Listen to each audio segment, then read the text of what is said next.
96.7 The Eagle. Welcome to Sound Off on 96.7 The Eagle, LaPorte County's original social media. Sound Off is a public interest forum that encourages your voice to be heard on the topics and issues impacting our local communities. For the next 30 minutes, we invite you to be part of the conversation by calling 219-362-0522. And you can now text your questions to the Liquor Vault on-air line or by email to soundoff@967theeagle.com. This is a topic-based program, and we ask that you keep your comments brief, concise, and related to the topic being discussed. The views expressed on Sound Off are those of the hosts or callers and do not represent the opinion of 96.7 The Eagle, Spoon River Media, LLC, or the sponsors. The Liquor Vault on-air line is now open for your calls or texts at 219-362-0522. This is Sound Off on 96.7 The Eagle. Welcome, friends. I'm glad to have you today on Sound Off. Today's Friday, January 21st, already moving through the month of January very quickly. I hope you're staying warm, being safe on the roads. Just glad to have you on the show today. We've got State Senator Mike Bohacek on the show today, and we're going to talk a little bit about what he's got as a plan for his legislative agenda down. They've got a short session in the state legislature, but he's got some bills that I've read that I'm very excited about to talk about. It's an honor to have you here today, Senator. How are you? Doing real well. So you got to go back down to the legislative session. When you go down there, is it like a big party? You know, a lot of like bring your sleeping bags and let's have a good time. I wouldn't call it a party. No, it's not. It's not. I'm sure there's some that can easily treat it that way if you want to. It's like anything else. But no, it's trying to do a lot of hard work, trying to get some stuff done that to make the community better and to address some specific issues. And this is a non-budget year, so we're not dealing with chasing money like we have in the past. You know, last year we had a really good, successful budget year for LaPorte County. We were able to get close to $500 million to rebuild Westfield Prison on site, which is not only construction jobs, but keeping those positions here as well. A little bit further to the east, we were able to get finally get $25 million to build an inn at Potato Creek. Yep. And then that on top of all of the additional NDOT revenue we continue to see shoved up here. It's been we've been really successful. So for our listeners that might not know, every other year is a longer legislative year for our legislators, and those are the long years are budget years, and it takes a lot of time to work out budgets because again, the Indiana state budget is expansive and lots going on there. So tell me a little bit, what are some of the things that you're looking for in this legislative session? I read through your bills last night. You can go online and you can see your bills. Some interesting ones in there. I was interested in some of your environmental bills. You've got some other bills that we were just talking about before the show on different school bus things. But what are some of the bills that you're excited about and that you're passionate about? Probably the one, and it's coming out of a tragedy for a young a child that was killed by his parents after coming out of the foster care system with a relative, and the process was followed by DCS as best as I can tell. I mean, it's an ongoing court case, so maybe more comes out. I don't know. But what we realized is that foster parents don't have standing in the actual, it's called termination of parental rights. It's the hearing to say, does this kid go back home or does this kid, basically be available for adoption? But the parents or the foster provider does not have the ability to intervene in the case and become a party to the case. So, and that's a problem because in many cases, especially if it's a family caregiver, and remember, if it's a family member that's taking care of that child, they don't get a state stipend. There's no money made available to them. So they're doing it all out of the goodness of their heart and taking care of the relative. Well, the other part of this is we're going to make sure that foster families do have standing in that case so they can make sure their voice is heard. They can call witnesses. They are part of the case. They can engage counsel, so on and so forth. Well, we know that most of our foster parents that are receiving stipends that aren't relatives are not indigent. They're not.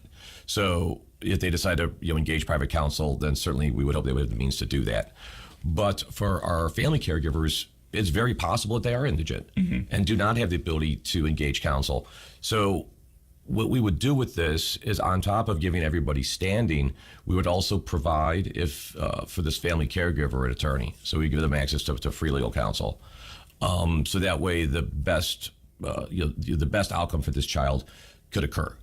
And I think perhaps in some of these situations, especially when they end in tragedy, I think that option would have maybe averted some of these, and be able to provide a better voice for the child, and to make sure that those tragedies don't occur. And that's something I've been working through. It's going to be heard next week. I have to make one small change to it, but it's moving along really well.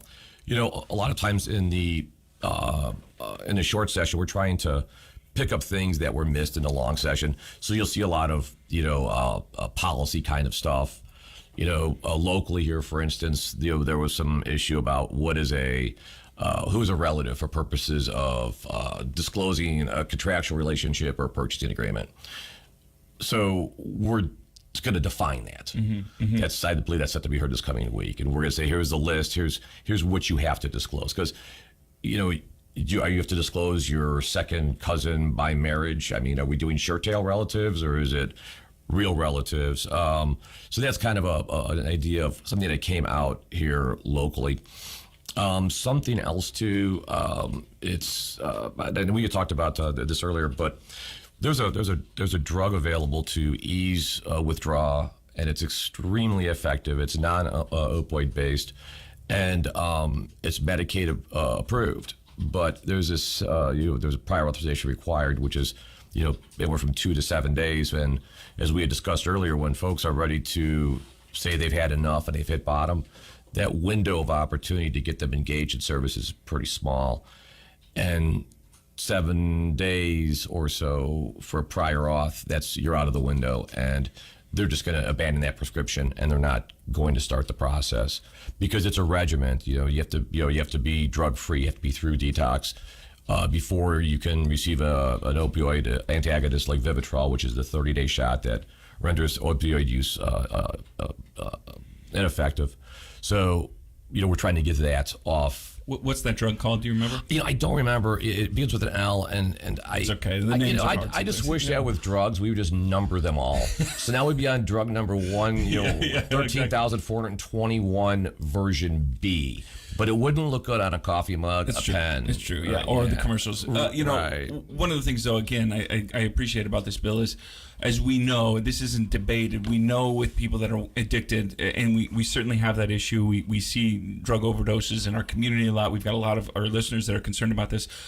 There is a short window a lot of times, right? And that short window is the difference sometimes between getting their life back on track and getting saved. And so getting some of these hurdles out of the way to get them on this drug, hopefully, that will help, is a big deal, right? Yeah, I mean, anything we can use, because and the state, when we look at the cost of something, it seems a little strange, because that if we provide this drug, we're going to keep folks from ODing, which keeps them out of the emergency room, which saves money. But at the state level, we don't look at what is a soft savings. Yep. It's got to be, what is the hard cost, and we have to be able to quantify it 100%, because otherwise, it may seem a little frustrating, because I just saw you roll your eyes, because it can be. It is frustrating because it is, but we just can't. It doesn't work that way. Yep. Because what if the savings don't come in? Yep. So it's as frustrating to me as it appears to be to you, but that's just locally. For instance, our problem-solving court, these kind of things, right? You've got these upfront costs to manage a staff, but we know that when people don't go back into the court system, we save money, right? But like you said, these aren't hard costs, right? These are projected costs. It's not hard savings. I mean, they don't appear in a budget, right? Right. So. All right, we've got a couple questions. If you've got a question for State Senator Mike Bohacek, the Liquor Vault on-air line is 219-362-0522. You're welcome to call me or text me. I'd love to hear from you today. Here's a question I've received through Facebook. A few bills in the Indiana Senate and House specifically name social emotional learning as harmful and should be banned from public education. Can you explain more to our educators listening to the Senate's issues with social emotional learning and why so many people seem to want to ban it? I don't know. I think what we get into, and you're asking me what I'm seeing from my counterparts, is for our listeners, you don't have a bill on this. No, I do not have a bill on this. I think a lot of folks are most concerned that our educators are sharing opinions and trying to change the opinions of children on what could be subjective topics. And I don't feel our teachers are doing that. I have school age kids. I don't feel that. I don't think we should be trying to legislate around that with the back end topic. We've have the critical race theory issue popping up, and you look at it, and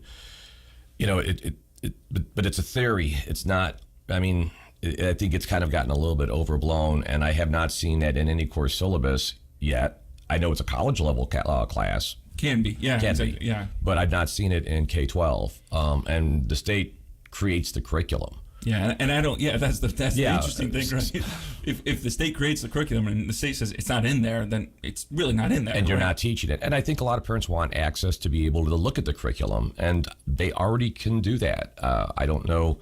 I mean, I'm not an educator. When I've talked to some of my principals and superintendents, I said, "Have you ever had a parent come in and want to go through their child's curriculum?" And they're like, "No, I haven't." But they can.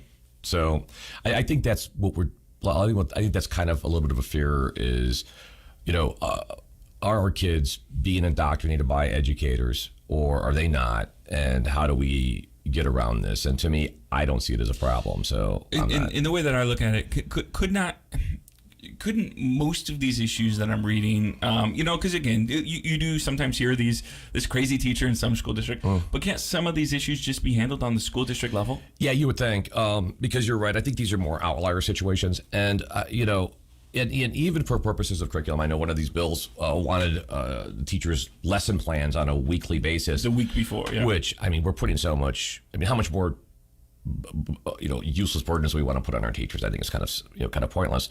But but the most effective and creative teachers have a tendency to bring current events into the classroom, and you can be talking about a history class, and then something that's topical, that's in current conversation comes up.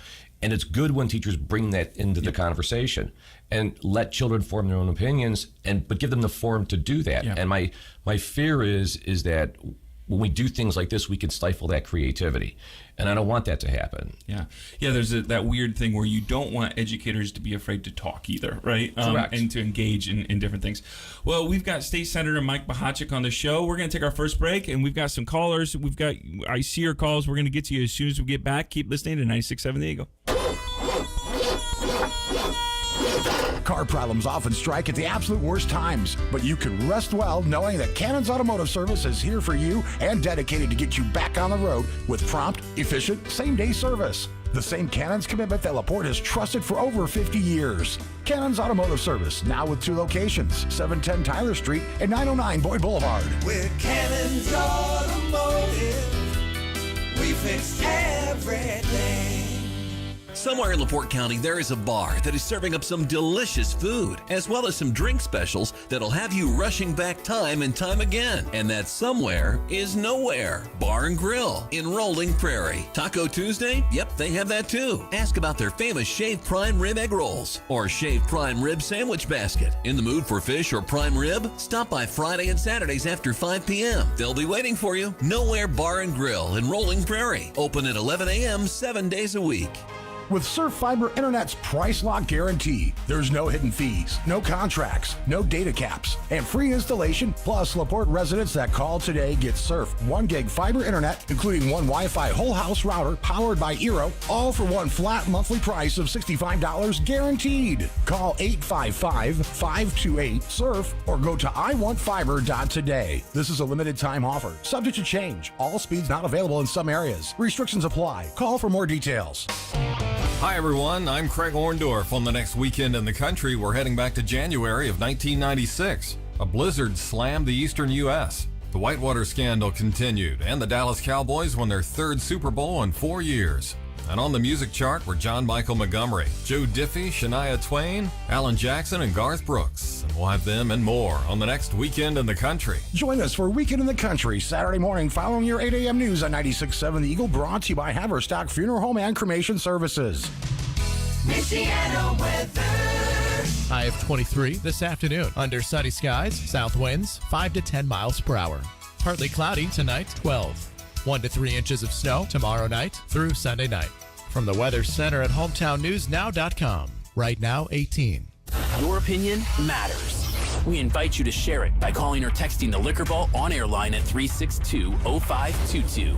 That's 362-0522. Now, back to Sound Off on 96.7 The Eagle. Welcome back, Sound Off listeners. Glad to have you on the show today. We've got Mike Bohacek, our state senator, here on the show, answering your questions, talking about the legislative session that he's in. I am happy to report they did not have a slumber party when he went back down for the state legislative session, but they are working on some things. Let's get to some callers. Hey, thanks for listening to Sound Off. We've got State Senator Mike Bohacek on the show. What's your question? Hi, Senator. I'm calling in reference to a beautiful congratulatory certificate I received last month, and I phoned your office to say thank you, but when I heard you were going to be on the Sound Off today, I wanted to personally call in and say thank you.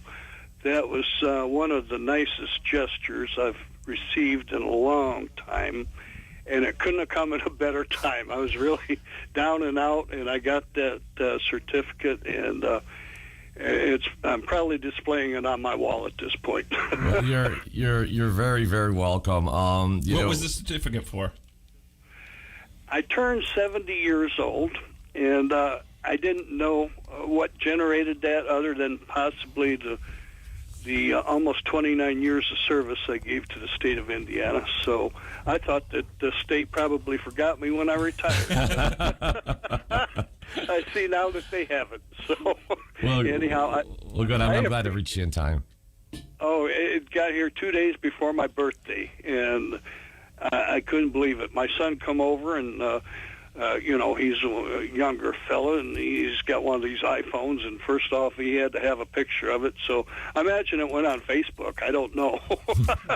I'm not on social media, but anyhow, I truly appreciate that, and it's just a beautiful certificate, and to know that someone remembers me, even like I say, I retired back in 2014, but anyhow, just thank you so much. Thanks for calling. Thanks for calling. All right, let's get to another caller. Hey, thanks so much for waiting. Thanks for calling. What's your question for State Senator Mike Bohacek? Thank you for coming on, Senator. My issues contend with local government and elections. Is there any possibility in the future where you guys are going to make these full-time elected come to their office every single day? Be the last one in to turn the lights on, last one to leave, turn the lights off, take a bag of trash with them. We've got offices across the entire state that are just ignoring and shirking their duties, and that's all there is. There's no excuse for it, period, to say shirking their duties. And the other end of it, is there any way to get some kind of election reform? We don't have to pay homage and offer up our firstborn child to either one of the two major parties. Or if you want to run as a candidate in the independent cycle to bring us some better qualified leadership where we don't have to file endless paperwork and endless petition process. A ballot, electronic ballot, does not cost to print, to add a name to it. Thank you. Thanks. Okay, well, let's tackle the first question first. So Indiana is kind of a tough state with elected officials to remove them and force them to do their jobs. When I was a county commissioner back in, I served term and a half before I went to the Senate, I filed it's called a writ of mandamus action, and that was to force the county assessor to do her statutory job because she was not hearing tax appeals. Because that was the only remedy. The state created a remedy for removal of an assessor. We now have, there was a bill passed last year that revolved around, I believe it was the Lake County recorder for this very situation not coming into the office. So there is a process available now. We are working, there was a bill, we just heard it yesterday, for a process to do the same thing with township trustees that are not working. We have a situation where we have a trustee that's living in a camper in Florida and still collecting a trustee check at a north central east township. So not in LaPorte County, somewhere else in the state. But we are working on that because he's absolutely right. The election piece, I don't sit on elections. So, we have this conversation about major parties. Why do you have to declare major parties? Why don't we just have free and open elections where everybody just come in, throw their name in, and it's all nonpartisan and vote? Just not the way we do it, right? It's just not the way we do it. And, I don't know. I know that if you're going to be, whether you're a party affiliated candidate or not, I know in my races, it doesn't require any signatures. I know for congressional seats and federal seats it does. And I think that's just to keep the ballot from being too cluttered.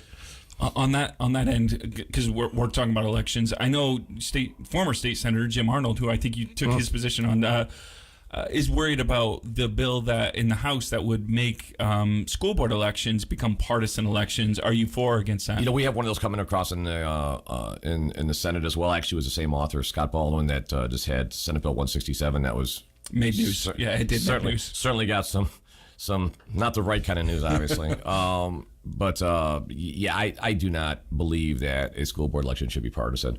I think that's probably the last place for partisanship.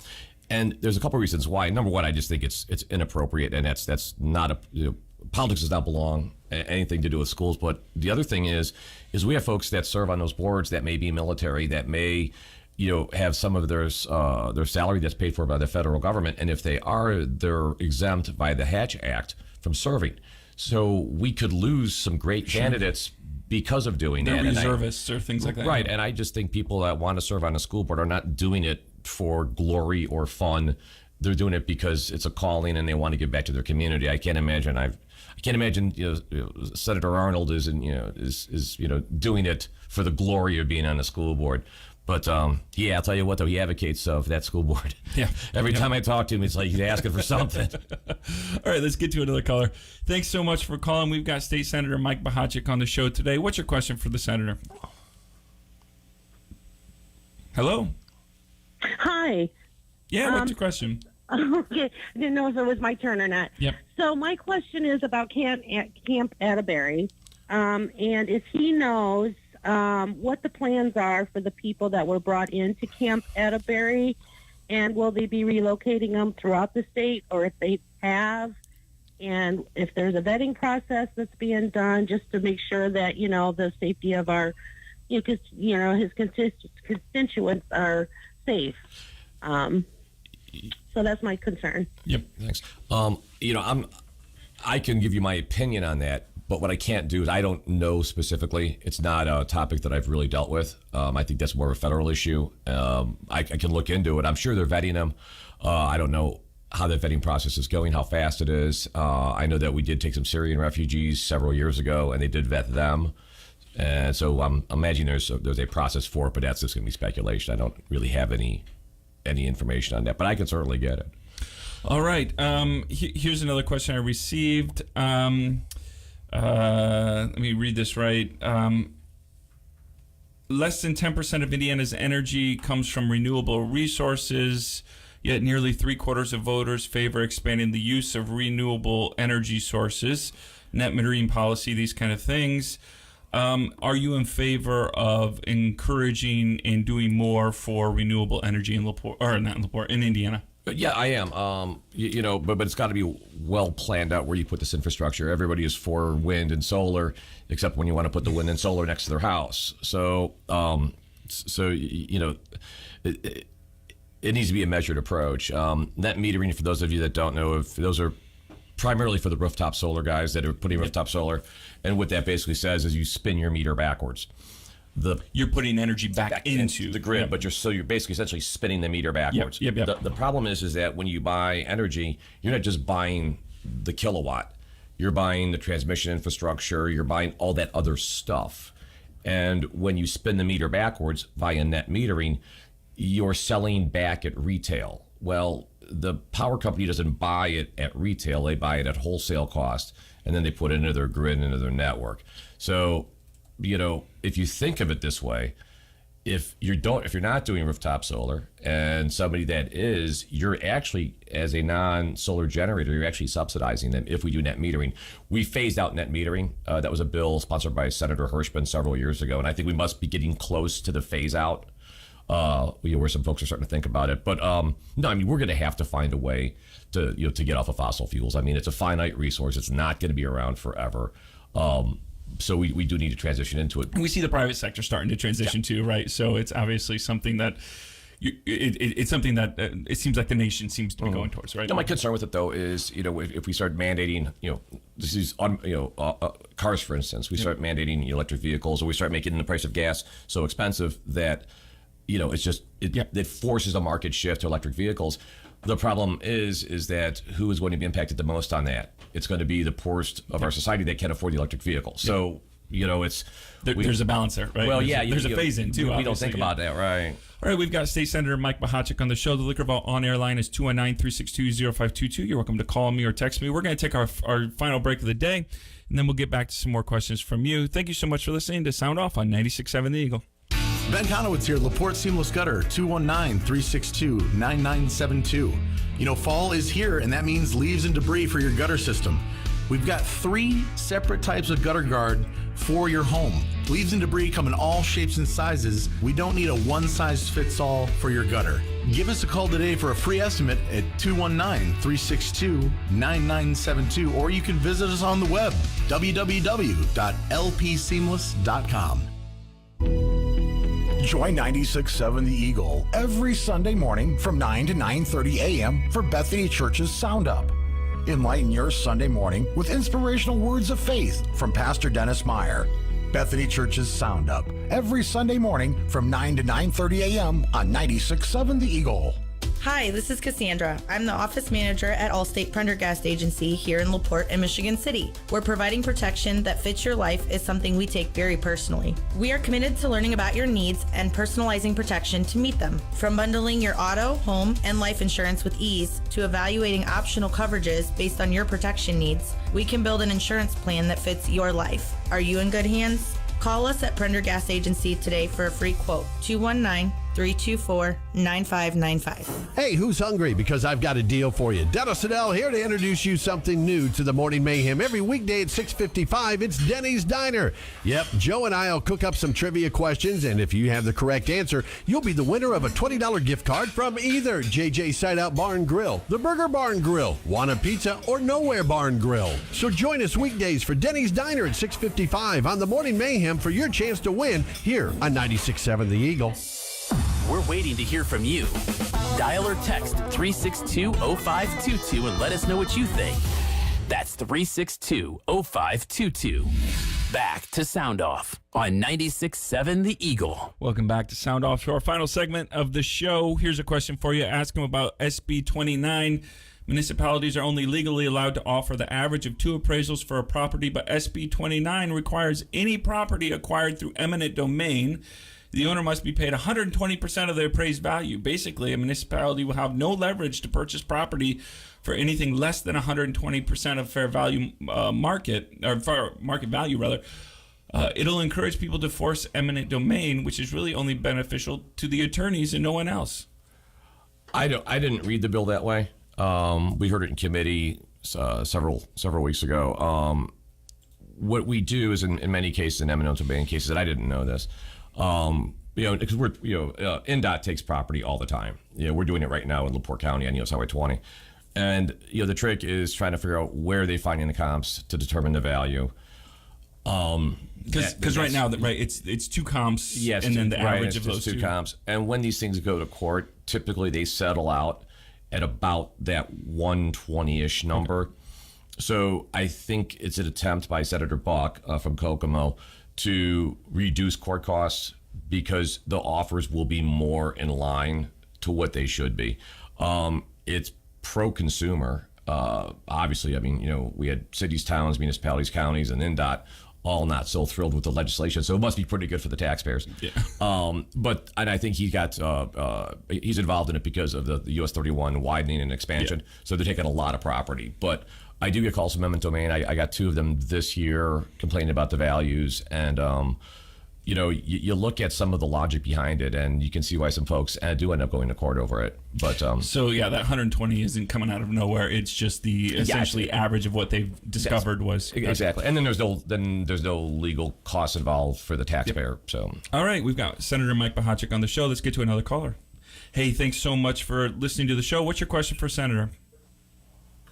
Hello there. Hi. My question is about the permitless gun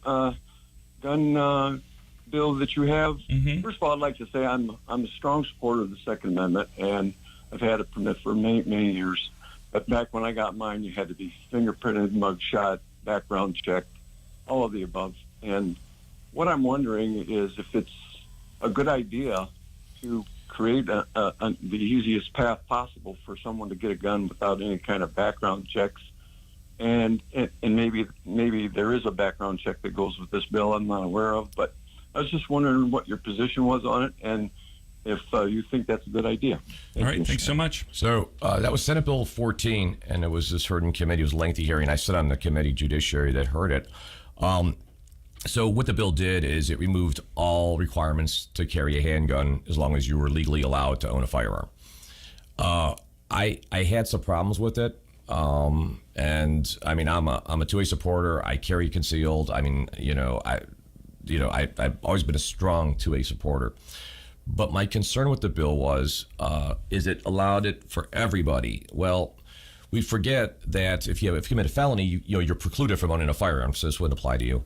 And the cost is $12, and yes, you get fingerprinted, and there's a background check as well. But you can have somebody that committed a level 6 felony, and it was pled down to an A misdemeanor. That can happen several times, depending on how severe that felony. Often, right? It happens it's a matter of course, because once somebody has a felony conviction, a lot of bad things happen for them throughout their lives, and so we get them reduced down. There's a lot of good reasons to do that, but what I feel comfortable, walking down the streets of Indianapolis when I'm down there for the session, coming back from the State House at 10 o'clock at night, and here's a bunch of folks mulling around, and that have multiple misdemeanors potentially.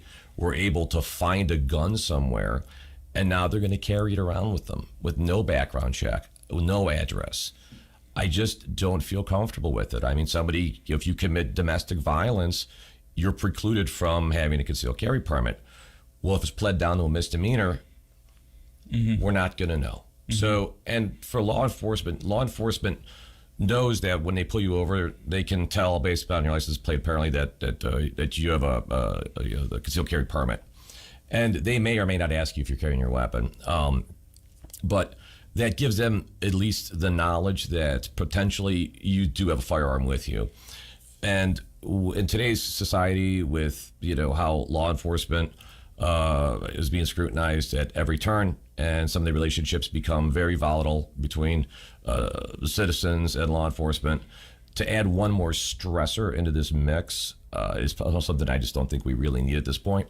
I think if where we're at is okay. I know it's a very, very hot button issue for a lot of folks. I would be okay. I could get to okay-ish, I guess, if we said if you committed a misdemeanor, then you would have to go through the process that everybody else had to do before, which is get fingerprinted, do the background check, and you're fine. But then also remember, and then like I said, and then everybody else doesn't have a misdemeanor, doesn't have a felony, hasn't done anything wrong, carry your firearm. I don't care. But remember, if you leave the state lines, and we're so close to Michigan, they will not honor our laws. So if you don't have that concealed carry card with you, you're now committing a felony in Michigan and every other neighboring state as well.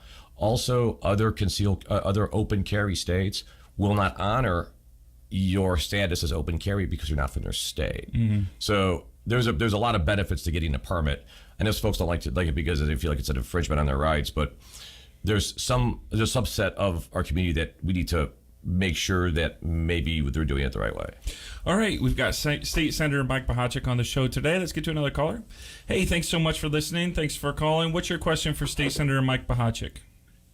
Good afternoon, gentlemen. Hi. I see Representative Pressel is trying to get a couple bills passed, him and another one, and it has to do with the cameras. One is for construction. They want to, if you're speeding in a construction zone. I don't have too much problem with that because a lot of them guys are out right on the middle of the road. But the one I have a problem with is the ones for the school zone. And they say it's not a money grab, but right away it says, well, the ticket would be like $250 if it's 1 mile over. And then if you go up to 10 miles, that you get the camera people still get the more money, but the state gets less, or the school district, whatever it is. But I just don't trust those cameras. I hate them in Chicago. I get so nervous driving to the airport on Garfield Boulevard because I'm afraid I'm going to accidentally run a light because I get stuck in the middle of the intersection, you know? Yeah, the one on Pulaski and Garfield got me about 6 months ago. So. See? You see what I'm saying? I get more nervous driving. I'm not committing any crime, but I feel so nervous. So one way I figured out how to do this, the speed, the ones on the stoplight, you got to look at the sidewalk thing where it tells you to walk or not, and it tells you how many seconds you got left. So kind of watch that, and then maybe it'll save you from getting a ticket. But I'm just. I can answer your question real quick. Cameras. Okay. Good news. The bill for these are both House bills. I'm in the Senate, so I'm just kind of watching them come over. The bill involving the school speed zone thing, from every indication, is not going to get a hearing, so that will die. I believe Representative Pressel's bill is coming to the House floor for a floor vote. I believe that's where that one's at. So just remember, what bills start out at and what they turn into are always very different, and we're not halfway done yet. So once they send us their work and we fix it, then we move on. So, but no, thanks. I saw that bill for the school zones, and I was a little bit nervous myself. All right, our final question of the day. Senator SB 167 thankfully died in committee. However, its counterpart, HB 1134, made it out of the House committee. Should the bill pass and come to the Senate, where do you stand on it and why? I'm going to need to see what the bill looks like when it comes to us, when it gets out of committee, what the amendments look like. Like I just said a few seconds ago, what bills start out at and when they clear one chamber is not always what they stay. SB 167, which is very close to the other bill coming across from the House, was basically withdrawn because it had so many problems. So many problems, in fact, that they couldn't fix it. So what we do with the other bill, I don't know yet. Are there some components into the bill that could kind of be okay with? Well, a bill does 9 things or 10 things. So, yeah, there's some pieces that I might be okay with. I mean, do I think it's a good idea that a school may be able to create a curriculum, a parental curriculum task force of some sort? They could already do it now, but if we wanted to codify that, I probably wouldn't have a problem with that. I mean, parents could already look at curriculum. I don't have a problem with that. I just got to look at the bill to see what it turns into. And then I'll probably be able to give you a better opinion of it. But as it was, SB 167, you didn't support. Though, I did not, even if it would have made it through. I would not have supported the bill as it came across. It was just without substantial amending. It was probably not going to be. I was not going to support it. You saw the hearings. 7 hours of hearings on one bill. Whenever a bill does 9 things, there's always enough in there for somebody not to like, and there was a lot. So. All right. Well, this is it. I want to thank you so much for being on the show. What do you want our listeners to know? You're not running for re-election right now. This is not an election. It's not an election year for me. No, I'm on a presidential 4-year cycle, so I just ran last year. Reach out. I really need input from constituents. Since everybody is so far north, we don't get visitors, so I don't get a lot of kids that are pages because of the drive, and I appreciate that. But reach out, call, email, text, however I'm on Facebook, just Mike Bohacek. There's 3 of us out there. One of them is me, one of them is a school teacher, and I think the other one's a chemical engineer. So I'm pretty easy to find. But email my office. I'll give you my direct email as opposed to my Senate 8. You can always reach me at senate8@iga.in.gov or directly to me at mike.bohacek, Bohacek, @iga.in.gov, and that comes right to me. So it misses my staff. So if it's a real important issue, please do so. All right. Well, I hope you'll come back on the show. Thank you so much for listening. I appreciate you. Be careful this weekend as the roads still, again, are getting better, but they might be icy in some places. On Monday, we'll be back with Center Township trustee and our neighbor here to the studios, Lisa Pierzakowski. Be good to yourself, be good to others, and keep listening to 96.7 The Eagle.